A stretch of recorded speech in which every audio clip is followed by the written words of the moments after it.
The real daughter steps into the house after years in the countryside, only to be met with disgust. The brother decides she doesn't even deserve a seat at the table. The fake daughter leans back, acting like the girl carries some rural plague. But the girl simply raises her foot, and the marble dining table splits in half. Because the timid country girl is gone, a 1,000-year war general now lives in her bones. Summoned by the real daughter's dying cry, the general returned to claim justice. The girl walks straight into the fake daughter's room and rains her belongings down from the balcony. When she holds up the diamond crown, the fake daughter screams from below. One lazy oops, and the priceless crown shatters on the ground. Seeing the fake daughter's heartache, the brother snaps and threatens to kick the girl out. Back in the room, even the maid dares to remind her this place belongs to the fake daughter. The girl crushes a glass with one hand, reminding her who the real master is. That night, the mother returns and showers all her affection and gifts on the fake daughter. Only after flaunting does the mother finally notice the girl standing quietly aside, but before she can fake concern, the girl snatches the gift effortlessly. The brother tries to grab it back, but can't even move her fingers. A cold whisper of pathetic breaks him more than any punch. He runs to complain, calling her savage and unworthy of the family name. The fake daughter pretends to leave, milking sympathy like a pro, but the girl steps forward and tears off her earrings like claiming back stolen territory. She demands everything be left behind, down to the clothes on the fake daughter's back. The mother instantly shields her precious fake daughter, calling her the family treasure. The fake daughter then pretends to be generous, offering the broken crown. So the girl switches modes instantly, turning fragile and pitiful. She claims she had never seen such pretty things and dropped it out of fear. She even insists she's too weak to break a marble table. But the fake daughter points at her, accusing her with righteous tears, until the girl presses a button and the recording exposes every insult they made. The mother freezes, disbelief cutting through her composure. The two scream innocence and call for surveillance, only to find the cameras mysteriously erased. The girl mimics their pitiful tone so perfectly that the brother almost swings at her. The mother stops him, yet still refuses to punish her favored children. The girl steps forward, eyes cold and ancient, staring straight into the fake daughter's soul. She warns her to drop the schemes, because she's not just the real daughter, she's the ancestor returned. The scheming girl raises her hand to strike, but the girl catches it mid-air like grabbing a falling leaf. The brother charges forward, only to drop to his knees when a steel pellet slams into his kneecap. The girl mocks him for giving her such a grand salute. He curses through the pain, until a flying orange seals his mouth shut. The scheming girl tries to regain control,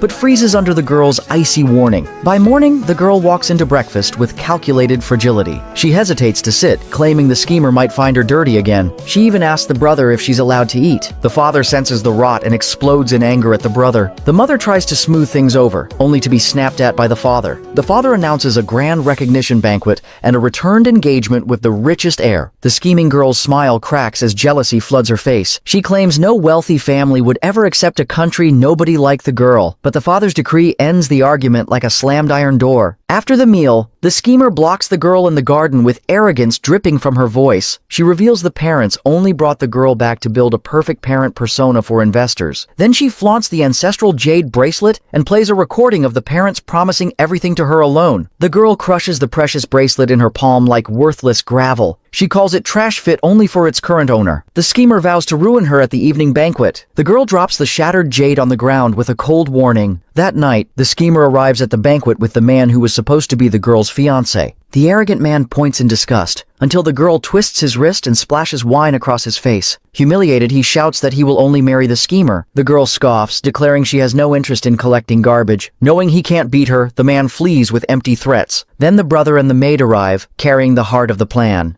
The maid excitedly reports everything is ready. The entire hall will soon live stream the girl being defiled by an old man. The schemer watches as the girl is lured away, trembling with anticipation for the disaster. Just then, the parents enter with investors demanding to see the girl. The schemer puts on a show of concern, claiming she saw the girl go upstairs with an old man. A countdown appears on the giant screen, her victory just seconds away. The scheming girl stares at the screen in disbelief as her own trap detonates in her face. Instead of the girl being ruined, it is the schemer coaxing an old man to destroy the girl's innocence. Laughter erupts around her like knives slicing her pride apart. The schemer snaps, lunging toward the screen like a wild animal. But when she looks up, she sees the girl leaning on the upstairs railing with the smile of a victor. Rage blinds her, and she charges, only to be shot down by a steel pellet from the girl's hand. She stumbles into a table of red wine, crashing down in a cascade of shattered glass and spilled humiliation. The father, mortified by her disgrace, orders the guards to drag her away and lock her up. Panic finally hits her as she clings to her mother, acting pitiful to gain sympathy. The mother pleads for her, while the brother blames everything on the girl with manipulative ease. Soon, both parents redirect all their anger toward the girl. The mother accuses the girl of throwing the schemer into danger. The brother calls her vicious, dripping venom with every glare. The girl's eyes flash cold as winter steel. She smiles darkly and reveals she has proof of the schemer's betrayal. A recording plays, exposing the schemer, boasting that the parents only brought the girl back for publicity. The schemer screams for the girl to stop as her perfect princess image collapses. The girl mocks her for losing the persona she clung to for years. The father, humiliated, demands the schemer be taken away immediately, but the girl says the show isn't over. Another recording plays, this time the parents promising to discard the girl once deals are secured. Investors react instantly, tearing up contracts and canceling the billion-dollar deal. The father watches 10 billion vanish and slaps the schemer so hard she faints from shock. She wakes, crawling up with fire in her eyes, and threatens the girl again. The girl says she doesn't want her place. She just wants her to rot like a rat in the gutter. Back home, despite everything, the parents still side with the schemer. They claim the chaos began the day the girl returned and decide to send her back to the countryside. Standing on the stairs, the schemer smirks, declaring her victory. The girl scoffs, saying the winner hasn't been decided yet. Just then, the fiancé's mother arrives to discuss the engagement with the girl. The mother tries to call the schemer, only to be corrected that the true fiancé is the girl. The fiancé's mother openly mocks the parents for favoring a counterfeit over their real daughter. The girl turns to the furious schemer and delivers a final blow. What belongs to her can never be stolen. The scheming woman runs to the fiancé, plotting a public humiliation at the engagement. Touched by her tears, he swears to break the engagement and humiliate the girl at the banquet. Meanwhile, the girl makes a shocking discovery about her father's darkest secret.